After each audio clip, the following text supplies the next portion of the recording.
Amen. Alors nous allons démarrer cette journée en parlant de la ferveur. Comme on vient de nous le dire, ici, le ciel a rejoint la terre. Le royaume de Dieu est présent au milieu de nous. Et il faut qu'on le réalise de plus en plus combien, par la grâce de notre baptême, le royaume de Dieu est présent chacun des jours de notre vie au milieu de nous. Chacun des jours de notre vie. Benoît l'a vécu d'une façon particulière. Elle a eu des grâces mystiques particulières qui l'ont aidée, qui ont été vraiment... Et elle a porté une mission au monde. Elle a eu les combats qui étaient en lien aussi avec ces grâces mystiques. Mais on est tous appelés, parce que nous sommes enfants de Dieu, baptisés, on est tous appelés à vivre cette continuité dans la présence du royaume chacun des jours de notre vie. Ça, c'est une promesse de Dieu sur nos vies.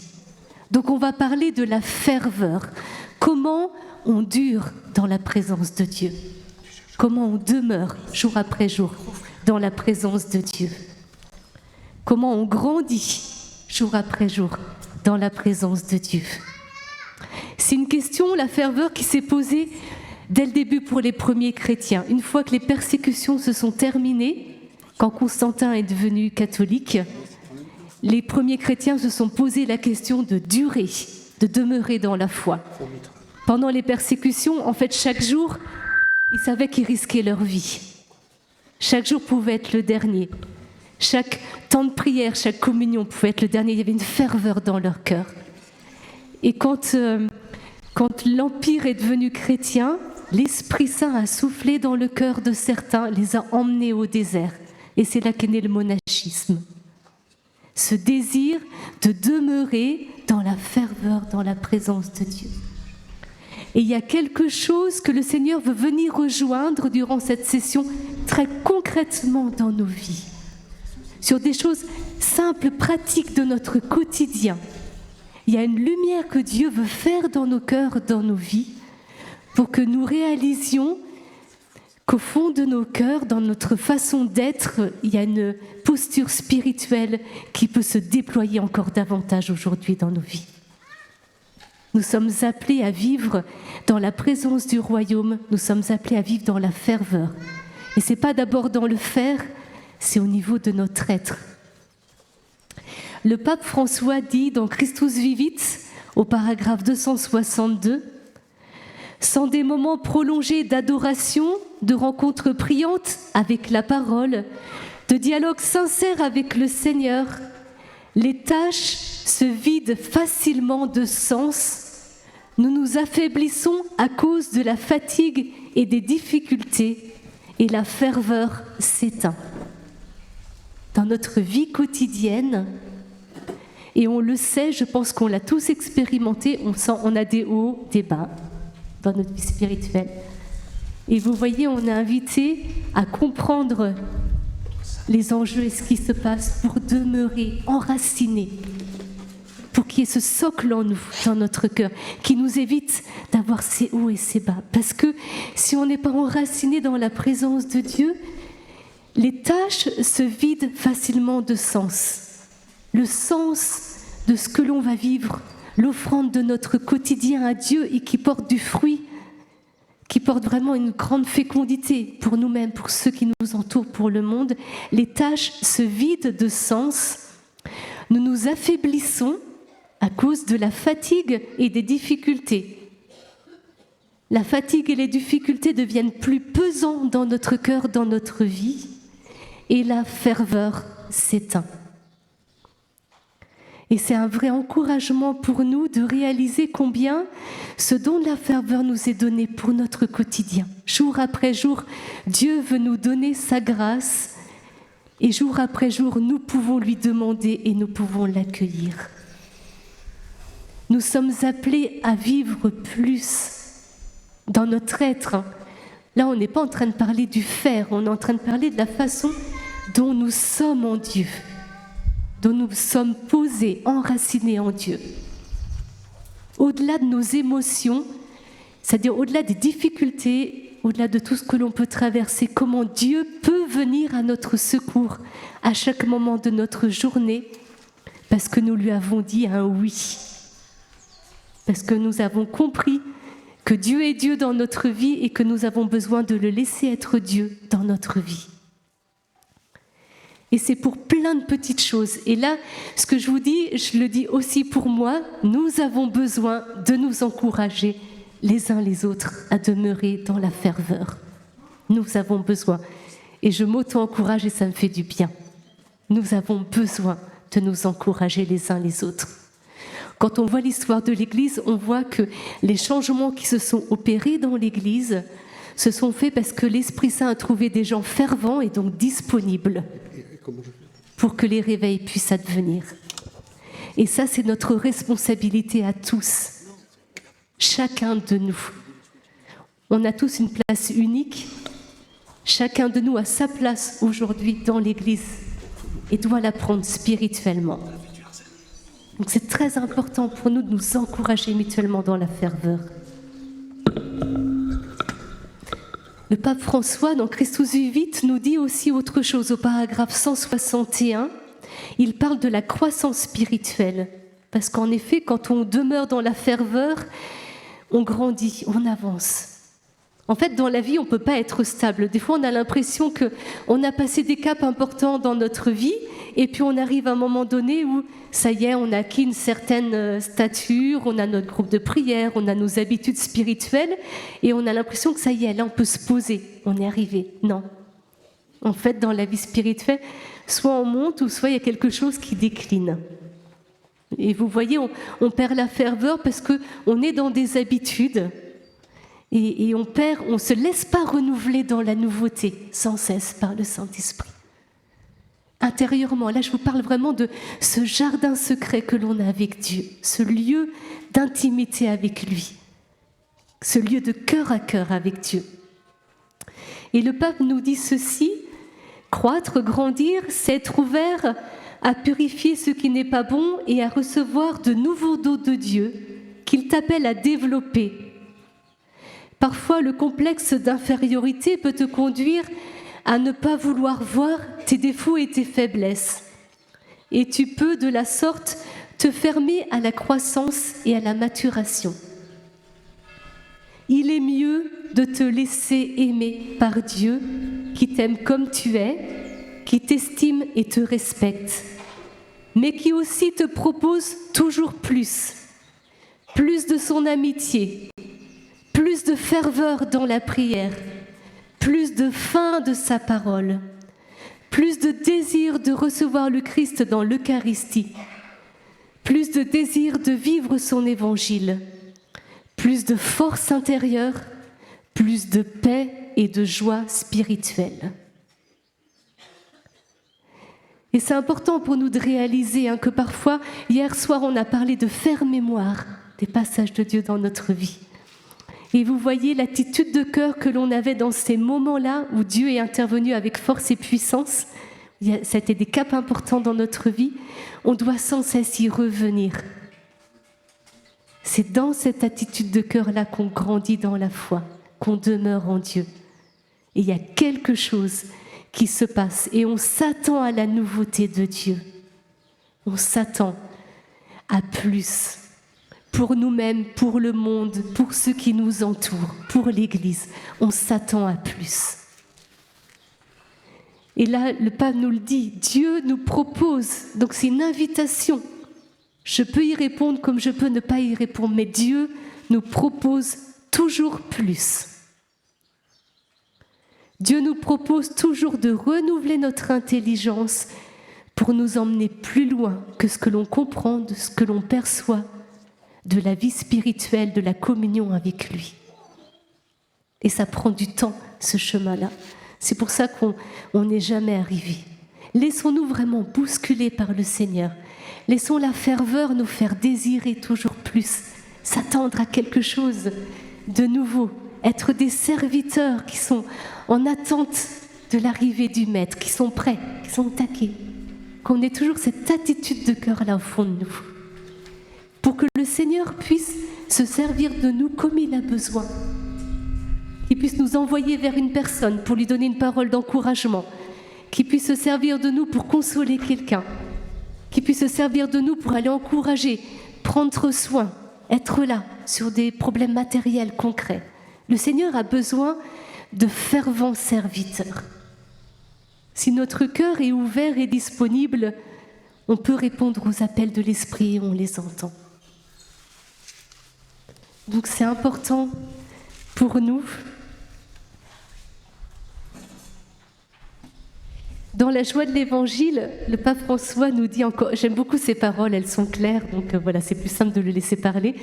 Au paragraphe 10, il dit ceci: il nous est proposé de vivre à un niveau supérieur, et pas pour autant avec une intensité moindre. La vie augmente quand elle est donnée, elle s'affaiblit dans l'isolement et l'aisance. De fait, ceux qui tirent le plus de profit de la vie sont ceux qui mettent la sécurité de côté et se passionnent pour la mission de communiquer la vie aux autres. La passion de communiquer la vie aux autres. Seigneur, viens vraiment encore rejoindre nos cœurs dans tout ce que tu as déjà semé dans nos cœurs, semé dans nos vies. Pour toutes ces paroles, pour ces promesses qui habitent nos cœurs. Seigneur, viens raviver ces promesses de vie, ces promesses de bénédiction, ces promesses de joie, pour que nous puissions communiquer la vie aux autres. Et c'est important pour nous de réaliser que autour de nous, dans la société qui nous entoure, il y a des vrais freins à la ferveur qui sont présents.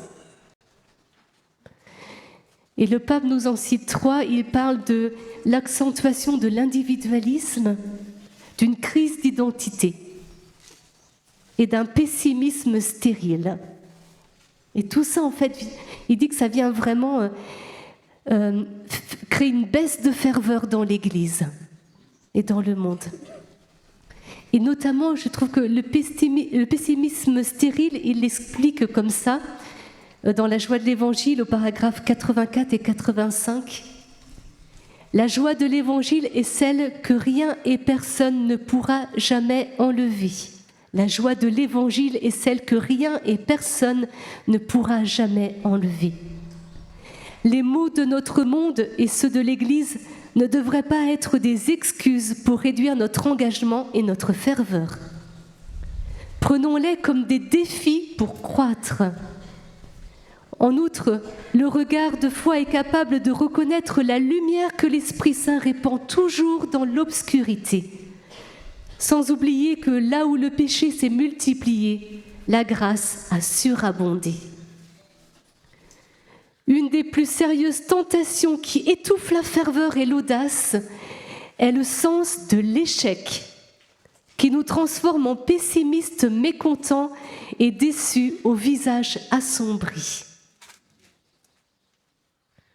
Ce qui étouffe la ferveur et l'audace, c'est le sens de l'échec.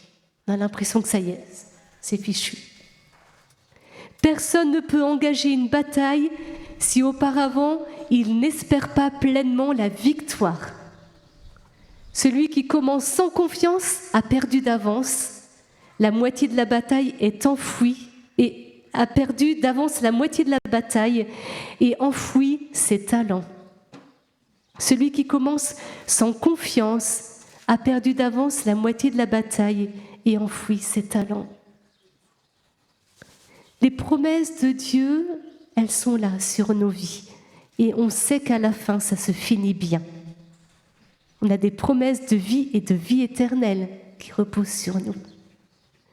Quelles que soient les contrariétés, les difficultés, et je sais que ça, c'est pas facile à entendre parfois quand on est au cœur de l'épreuve et que sûrement certains au milieu de nous sont au cœur de l'épreuve. Mais Jésus est notre roc. Dieu est notre roc. On ne marche pas sur du sable mouvant. On peut être ballotté comme les roseaux. En fait, on est enraciné dans ce roc. Et la foi est un don de Dieu. Et quand on maintient la ferveur dans nos vies, c'est éviter ces grosses vagues de découragement et d'y aller à fond. Il y a quelque chose qui s'enracine en nous, dans notre cœur, en profondeur, et on demeure en Dieu. On apprend à demeurer en Dieu. Je vais laisser la place à Sœur Tabitha qui va nous expliquer comment, concrètement, demeurer en Dieu.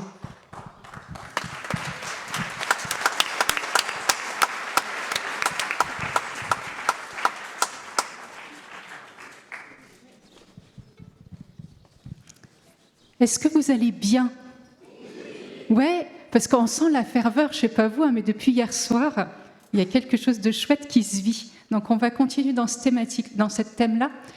Ceux qui nous connaissent savent que généralement, moi, je fais tout l'aspect pratico-pratique, parce que c'est bien, on a besoin d'être encouragé, mais on a besoin que quand on sorte de rassemblements comme ça, où là, on est émulé d'être ensemble. En plus, hier soir, on était tous serrés les uns contre les autres ensemble.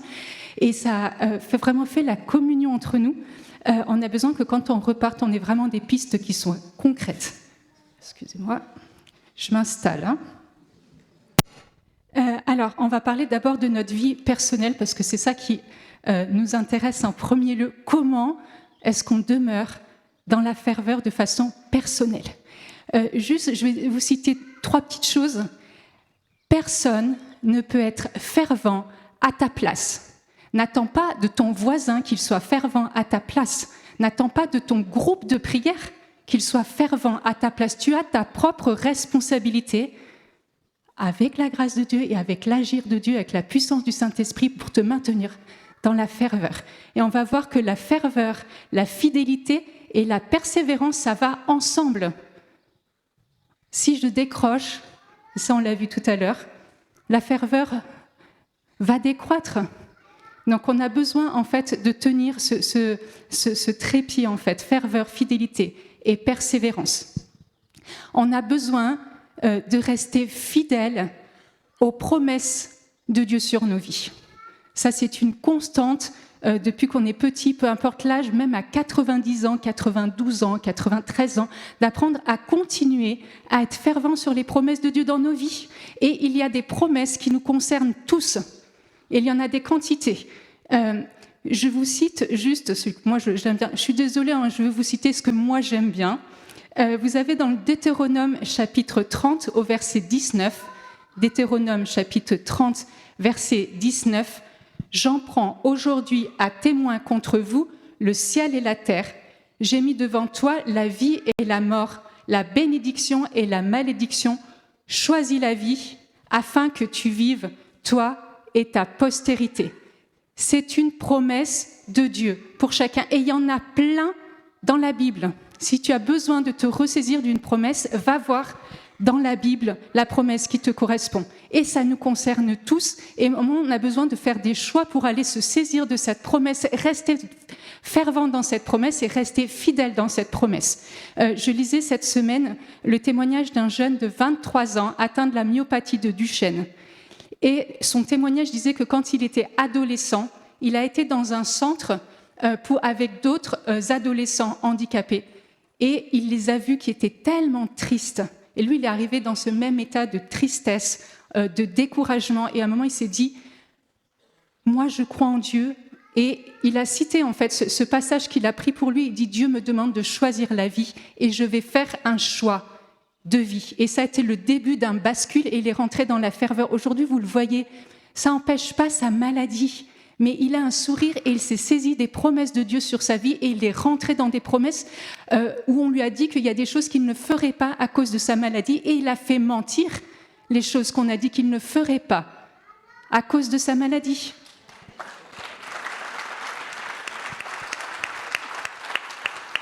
Dans les promesses de Dieu qui sont communes pour tout le monde, c'est vraiment la promesse du Saint-Esprit. C'est la promesse que le Père a fait, c'est la promesse que le Fils nous a fait, et c'est la promesse qu'on puisse le recevoir tous les jours de notre vie.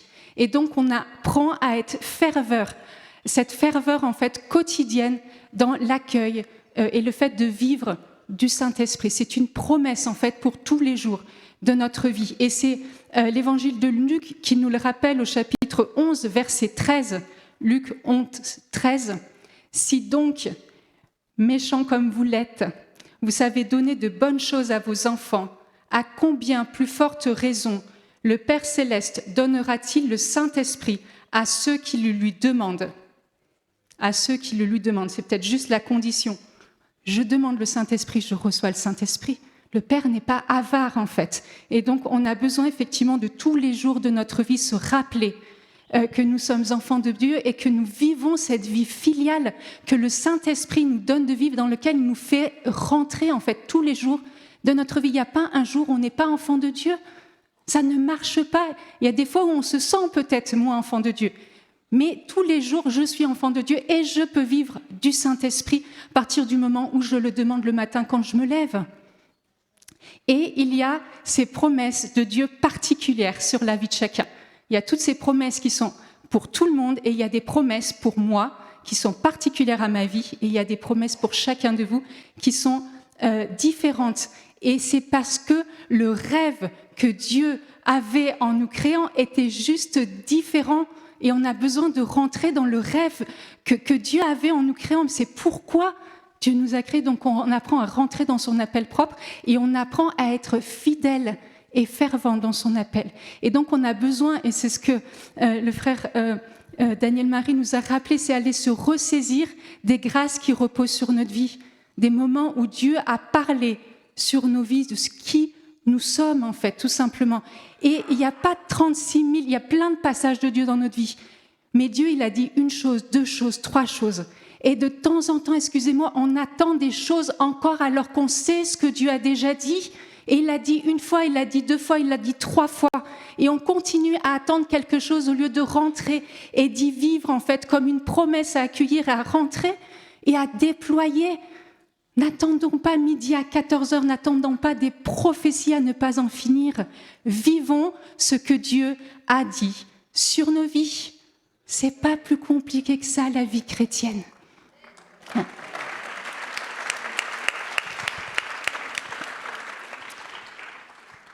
Le deuxième lieu dans lequel on apprend à être ferveur, c'est toute la vie sacramentelle. Et ça, c'est important. On ne peut pas dissocier le reste, la vie sacramentelle du reste, en fait. J'apprends à être fidèle, persévérant et fervent dans l'Eucharistie. Là, c'est moi qui vous dis ça. Moi, je ne suis pas allée à la messe pendant plusieurs années et je me rappelle, je vous donne juste ce petit témoignage. Quand je suis arrivée à la communauté des Béatitudes, je suis rentrée d'abord à la communauté des Béatitudes, donc j'étais toute jeune. Et un jour, on n'avait pas de prêtre. Il n'y avait pas de prêtre à la communauté. On a dû aller à la messe de paroisse. Excusez-moi, hein, mais moi, je ne connaissais pas la messe de paroisse et j'y suis allée en râlant, en traînant des pieds. Et je me disais, mais est-ce que vraiment, en gros, c'est est-ce que vraiment Jésus sera vraiment là, quand même, dans cette messe-là ?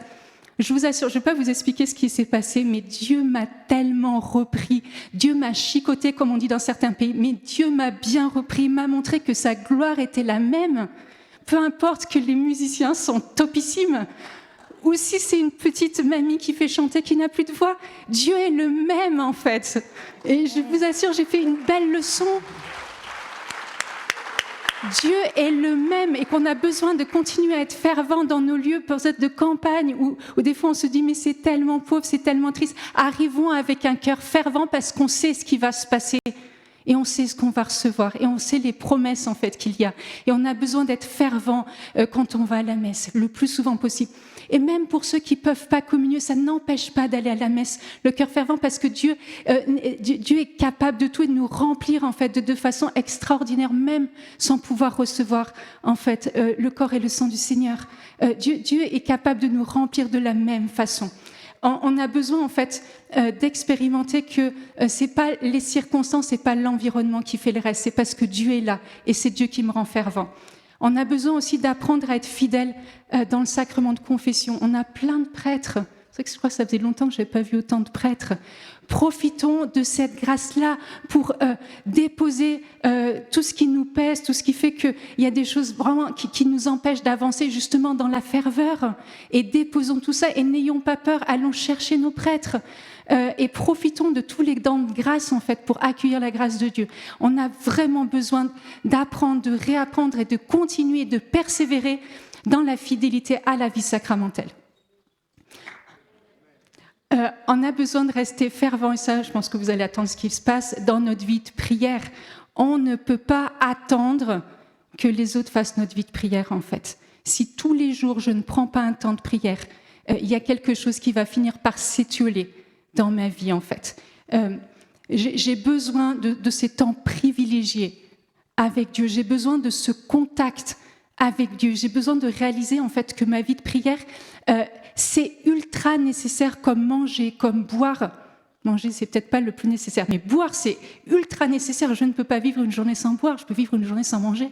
Mais que ça devienne comme ma respiration, quelque chose qui me prend, et je ne peux pas commencer ma journée sans prier, je ne peux pas finir ma journée sans prier, et quoi que je fasse, la cuisine, le travail, que je conduise, mon cœur est attaché à Dieu, et c'est ça qui fait ma ferveur dans les hauts comme dans les bas, justement pour apprendre en fait à garder cette ferveur tout au long. Et en fait, c'est pas votre cas, on est d'accord, mais dans d'autres lieux où je vais, il y en a qui viennent que pour les grands rassemblements. Et en dehors, il ne se passe rien. Et après, ils ne comprennent pas pourquoi rien ne se passe entre les temps. Parce qu'ici, on se remplit, on se nourrit, on se fait du bien. On réalise que des fois, on n'est pas seul. Parce qu'il y en a qui viennent dans des endroits où justement, ça manque de ferveur. Et on se remplit.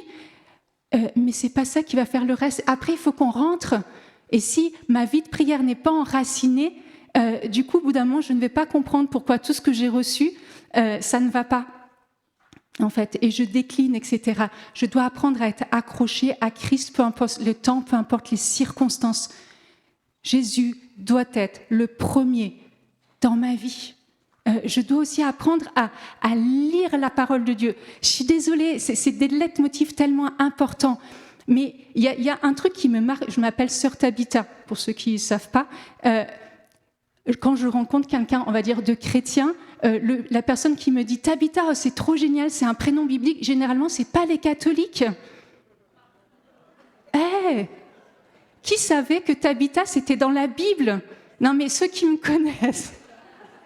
Qui savait que Tabitha, c'était dans la Bible? Merci, là-bas. Franchement, félicitations. Mais généralement, si quelqu'un me dit « Ah bon, ça vient d'où, etc. » Généralement, c'est quand même un catholique. Mais attendez, dépassons, parce qu'il y a un truc extraordinaire, et je trouve ça génial, y compris chez les jeunes. Moi, les jeunes, ils m'édifient. Ils ont tous, comme moi, AELF sur leur téléphone, la Bible, etc. Et donc, beaucoup, et je suis sûre que c'est, allez, 90% d'entre vous, vous lisez les textes du jour. Ouais, on est d'accord, hein.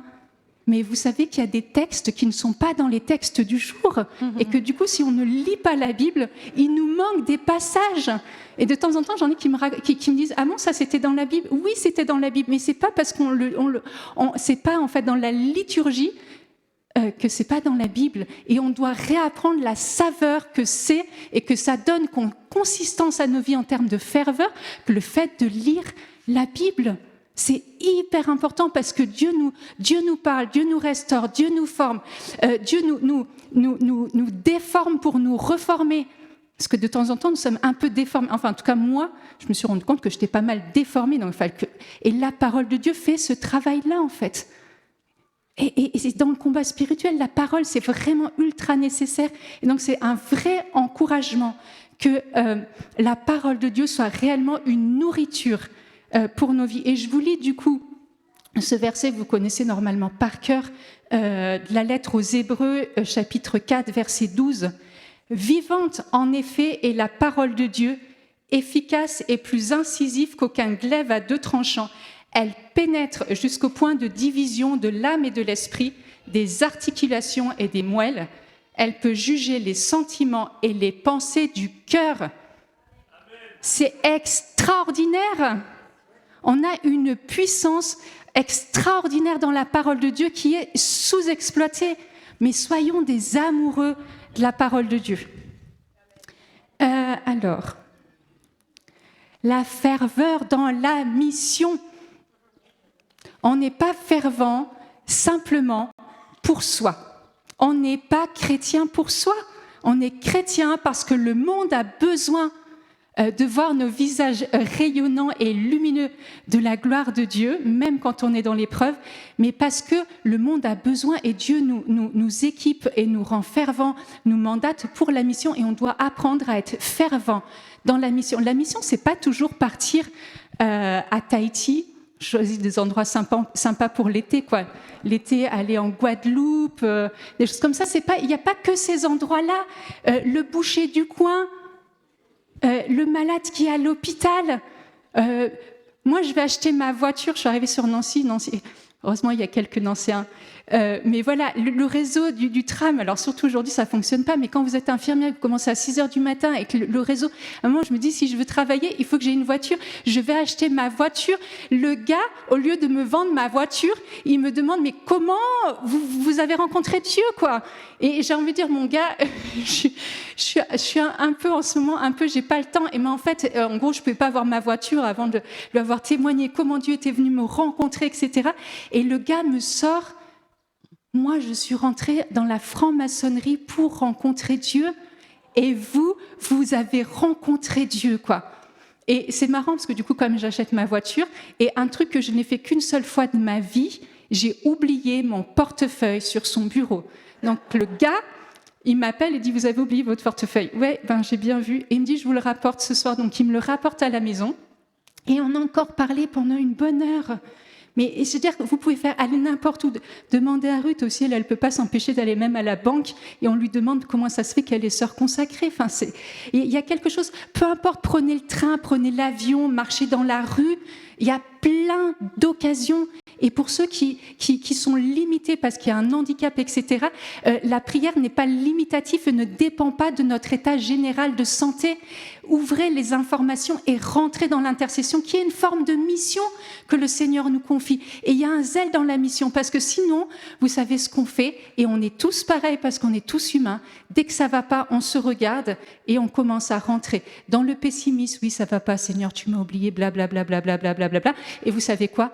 La ferveur, elle s'éteint. Alors que quand on rentre dans la mission, tout à coup, le Seigneur passe, alors qu'il est déjà avec nous, on est d'accord, mais il passe à travers nous et il y a quelque chose qui passe et ça fait basculer, ça nous fait vivre nos situations difficiles de façon différente.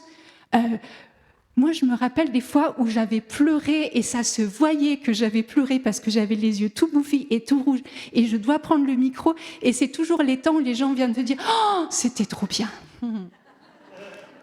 Et toi, tu es encore avec ton mouchoir trempé de larmes. Et les gens ne savent pas, je suis partie de faire de la mission, je venais faire renverser par une voiture. Je pense que les gens... Alors, je me rappelle qu'aucun m'a dit « Pourquoi est-ce que tu as une minerve ?» et un truc, c'est-à-dire que je pense que les gens ne se sont même pas rendus compte que j'allais pas bien et que rester comme ça ici, à un moment, j'ai cru que mon bras, il avait quitté mon corps, quoi. J'avais tellement mal. Mais vous savez, la présence de Dieu, la ferveur de Dieu, elle passe et elle vous donne cette capacité. Et on voit les épreuves, les difficultés de façon complètement différente. Et on doit réapprendre ça.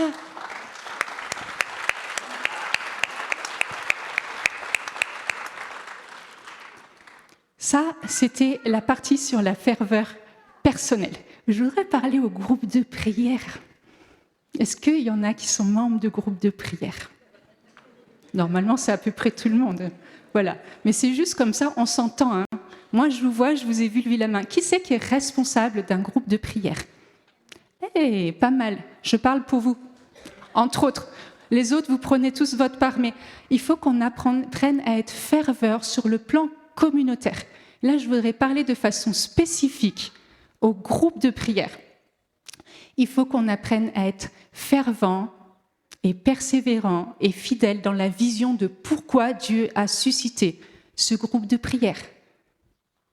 Le groupe de prière qui s'appelle Marie Porte du Ciel n'a pas la même grâce que le groupe de prière qui s'appelle La Source. Le groupe de prière, alors je suis désolée, je retrouve les noms de quand j'étais petite parce que Marie Porte du Ciel, c'est pas la même grâce que Yeshua. Parce que à ce moment-là, il y a quelque chose de spécifique pour chaque groupe et que si vous ne savez plus pourquoi Dieu a suscité, vous allez vous retrouver ensemble et vous allez prier pour savoir à l'origine qu'est-ce qui a été prononcé comme bénédiction, comme grâce spécifique qui a été attachée à ce groupe-là. Et en fait, vous pouvez ne pas regarder le groupe de prière à côté, pourquoi votre groupe a été suscité. Et si on veut qu'un groupe de prière s'étoffe, on a besoin d'aller retrouver la vision que Dieu avait sur ce groupe de prière. Juste pour le fun, hein, mais je veux juste vous citer Proverbe 29, 18. Vous allez l'adapter. Faute de vision, le peuple périt. Faute de vision, un groupe de prière va s'éteindre parce qu'on ne sait plus pourquoi et que se retrouver pour chanter et pour louer, c'est pas suffisant en fait. C'est déjà bien, on est d'accord. Ne me faites pas dire ce que je n'ai pas dit. Mais quelle est la vision, quel est l'appel sur le groupe de prière? Ça, c'était la première chose. Il faut qu'on apprenne à être fervent, mais ça, je crois que c'est acquis. On apprend à être ferveur dans la charité fraternelle, dans l'accueil les uns des autres, dans la joie de se retrouver. C'est ce qui fait qu'on se sent un peu comme en famille, en fait. On se retrouve là, mais ce n'est pas suffisant. Il faut qu'on soit content de se retrouver et en même temps, il faut qu'on ait cette ferveur dans l'accueil de ceux qui arrivent pour qu'ils puissent trouver leur place. Et accueillir les nouveaux, vraiment, c'est faire de la place, c'est ouvrir son cœur. C'est comme dans une famille, il y a un enfant qui arrive. Tout à coup, forcément, que ça va changer une dynamique parce qu'il y a quelqu'un qui arrive avec sa grâce propre, avec son histoire propre, avec son cœur qui va être mis au service et on va regarder son potentiel, ses charismes, etc. Et ce qu'il va apporter en plus-value pour le groupe, en fait, tout simplement. Qu'on apprenne à être fervent sur les deux côtés. Il y a des groupes où vraiment ils sont hyper fervents de s'accueillir, etc. Mais du coup, il n'y a pas de place pour les nouveaux. C'est compliqué. Et du coup, il y en a, ils vont rester un peu, puis ils vont aller voir dans un autre groupe de prière un petit peu ce qui se passe. Mais c'est humain. On est tous pareils, on est d'accord, on a tous les mêmes problèmes. Hein. Vous allez au nord, au sud, à l'ouest, même en Belgique. On est humain. On est simplement humain. Donc, de temps en temps, ça fait du bien de se le redire et de se le rappeler. Alors, je ne sais pas trop comment le formuler, mais on va apprendre à être persévérant dans la ferveur dans les groupes de prière. Et ensemble, ça veut dire quoi? Ça veut dire qu'on arrive dans le groupe de prière avec un cœur qui est déjà fervent. Je vous en supplie, n'arrivez pas pour déposer vos problèmes. Ça ne veut pas dire que dans la charité fraternelle, etc., on ne va pas porter les problèmes les uns des autres et s'épauler. Mais n'arrivez pas pour déposer et sortir en allant mieux. J'ai fait un groupe de prière pendant 1 an. C'était ma toute petite expérience. Voilà, personne ne sait dans quel groupe de prière j'étais, mais vous savez, je n'ai jamais été aussi fatiguée de toute ma vie que dans ce groupe de prière-là. Personne ne fait partie, là je vous ai à peu près tous vu, je sais que personne ne fait partie de ce groupe de prière-là. Je ne sais même pas s'il existe encore aujourd'hui. Mais vous savez, j'entendais des prières qui m'ont traumatisée, on est d'accord, hein, mais de ce style-là, au début où j'y allais, Seigneur, la semaine a été tellement difficile. Enfin, tu vois vraiment la fatigue du travail. Et puis vraiment, ce soir, je n'avais pas envie de venir. Mais quand même, je me suis dit, 30 minutes avant le groupe de prière, que peut-être c'était quand même bien que je vienne. Et puis finalement, je suis venue. Et puis finalement, enfin, c'est pas mal, on a prié tout ça, je me sens beaucoup mieux. À quel moment on prie Dieu? Moi, j'appelle ça une prière émotionnelle, en fait. C'est-à-dire que j'arrive avec non pas cette ferveur et cette joie de savoir que je vais rencontrer Dieu et qu'il y a quelque chose qui va se passer. Ces prières-là, faites-les sur la route avant d'arriver. Une fois que vous arrivez, un groupe de prière, c'est aussi un lieu de mission.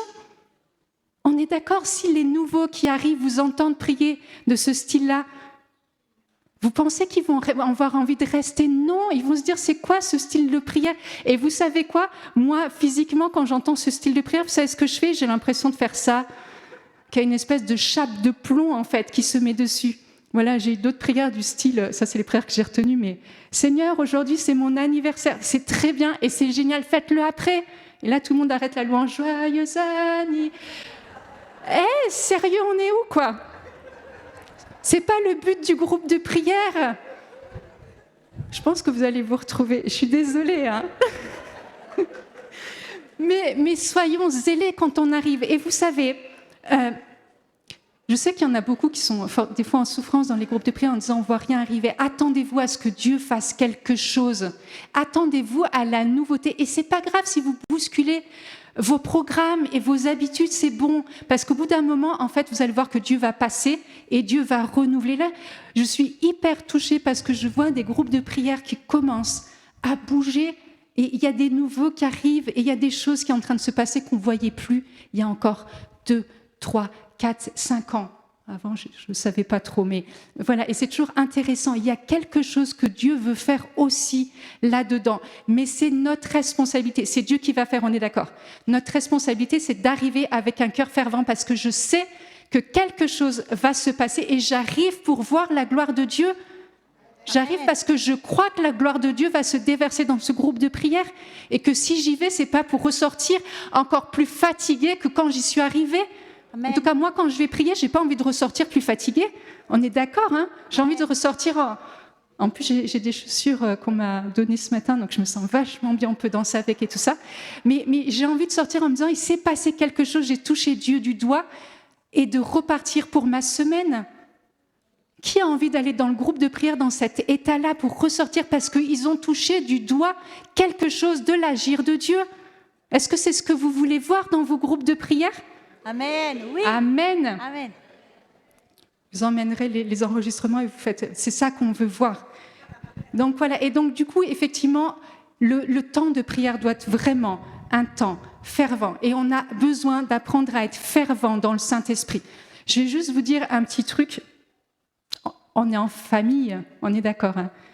C'est pas parce qu'on chante un chant au Saint-Esprit qu'on est forcément fervent dans le Saint-Esprit. Et en fait, on a déconnecté... J'anticipe un peu sur la veillée de ce soir, mais on a déconnecté quelque chose de l'expérience spirituelle du Saint-Esprit. Si vous voulez que le Saint-Esprit fasse des signes, des miracles dans vos groupes, et je suis sûre que 99,9% d'entre vous désirez voir en fait ces choses-là revenir dans vos groupes de prière en fait. C'est pas parce qu'on va chanter au Saint-Esprit, vous allez vous rendre compte que des fois, vous pouvez ne pas chanter le chant au Saint-Esprit, que le Saint-Esprit fasse quand même quelque chose. C'est parce que vous arrivez avec le Saint-Esprit dans votre cœur et parce que vous l'avez, on va dire comment ça ?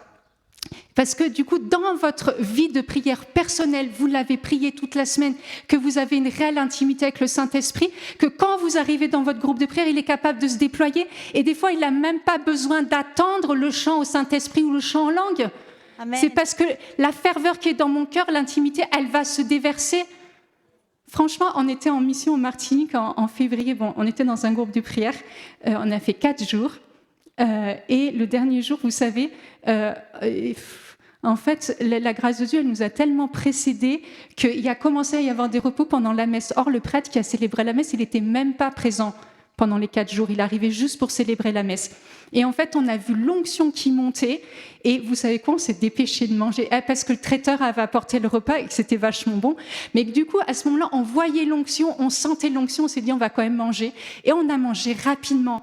Et on est parti directement à la veillée. Vous savez quoi, à ce moment-là, je me suis dit, mais à quoi ça sert que je prêche? L'onction est déjà là. Et je dis, on boycotte la prédication. 2 minutes top chrono d'exhortation. Et vous savez quoi, on est rentré dans la gloire. À ce moment-là, si on avait prévu tout ce qu'on avait prévu, on serait passé à côté de quelque... c'était le bazar. C'était le bazar, franchement. Mais c'était trop bien. C'est-à-dire qu'à ce moment-là, le Saint-Esprit, il est capable de faire ces choses-là. Pourquoi? Mais parce que tout le monde est fervent. Et je vous assure, dans ce groupe de prière, ils sont arrivés, ils étaient fatigués.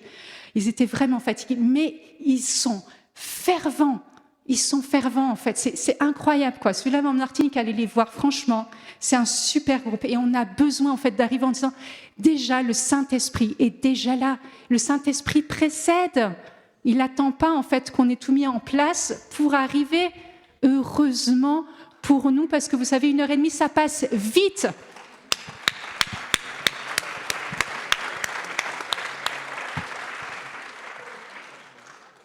Et le dernier point,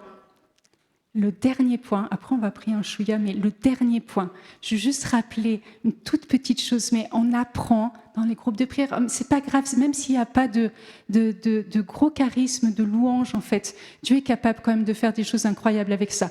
On apprend à louer jusqu'à ce que vienne l'adoration et qu'on rentre dans l'adoration et on apprend à adorer jusqu'à ce que la gloire arrive. Et c'est là où on apprend à être fervent et on apprend à être persévérant dans ces étapes-là, en fait. La louange n'est pas un but en soi. La louange nous amène à l'adoration et on sent l'atmosphère qui change quand on rentre dans l'adoration. Et quand on rentre dans l'adoration, après, Dieu peut faire ce qu'il veut. Et on a besoin, dans notre groupe de prière, de redécouvrir, en fait, comment vivre la louange. Non pas tout le monde sait louer, c'est pas un problème. Tout le monde sait louer, mais on a besoin de redécouvrir en fait comment le Saint-Esprit prend le contrôle de l'assemblée et à ce moment-là, on le laisse simplement faire. Et il fait ce qu'il veut, comme il veut, de la manière dont il veut. Et vous savez quoi? C'est défatigant. C'est incroyablement défatigant. Parfois, c'est déstabilisant. On est d'accord. On est d'accord. Mais c'est incroyablement reposant. Après tout, si Dieu doit être au contrôle, mais laissons-le au contrôle. Il reste très exactement 5 minutes. Moi, j'ai dû être suisse. Je vais avoir des gènes suisses. Moi, on me dit l'heure, je finis à l'heure, quoi. Je vous assure, pourtant, j'ai des gènes siciliens, donc les horaires, c'est pas censé être ça. Mais on va se lever, tous ceux qui peuvent. Comment 7 minutes. 5 minutes, c'est parfait. Hein. Et on va juste, parce que du coup, après, il y aura la pause et la messe, mais on va simplement, en quelques minutes, simplement accueillir la présence de Dieu. Pas plus compliqué que ça. Je vous invite simplement à fermer les yeux. Fermez les yeux, on va invoquer la présence de Dieu.